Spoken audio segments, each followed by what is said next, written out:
घने जंगल के बीचों बीच शेरों का एक बड़ा सा झुंड रहता था। उसी झुंड का राजा था शक्तिशाली शेर महावीर। पूरा जंगल उसकी दहाड़ से कांपता था।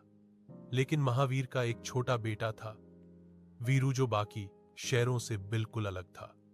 वीरू न तो ज्यादा ऊंची दहाड़ सकता था, न ही शिकार में तेज था। उसकी आवाज पतली थी और शरीर भी अभी कमजोर था। जंगल के कई जानवर उसका मजाक उड़ाते, यहां तक कि कुछ युवा शेर भी उसे कमजोर समझते थे। वीरू को यह सब बहुत बुरा लगता, लेकिन वह चुप रहता। उसके दिल में एक ही सपना था, एक दिन अपने पिता की तरह बहादुर बनना। एक दिन जंगल में भयंकर सूखा पड़ गया। नदी सूखने लगी और शिकार मिलना मुश्किल हो गया।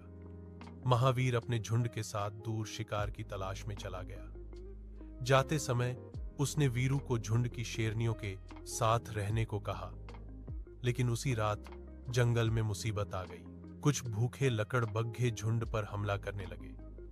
शेरनियां बच्चों को बचाने में लग गईं, लेकिन लकड़बग्घों की संख्या ज्यादा थी। वीरू यह सब छुपकर देख रहा था। उसका दिल जोर जोर से धड़क रहा था।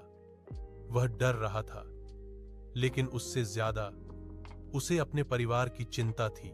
उसी पल वीरू को अपने पिता की बात याद आई। बहादुरी ताकत में नहीं, सही समय पर खड़े होने में होती है। वीरू ने डर को पीछे छोड़ा और पूरी ताकत से दहाड़ने की कोशिश की। उसकी आवाज भले ही बहुत भारी नहीं थी, लेकिन उसमें सच्ची हिम्मत थी। वह झाड़ियों से निकलकर लकड़बग्घों के सामने खड़ा हो गया। उसने अपनी पूंछ उठाई, आंखों में गुस्सा भरा और बार बार दहाड़ने लगा। अचानक जंगल में गूंज फैल गई।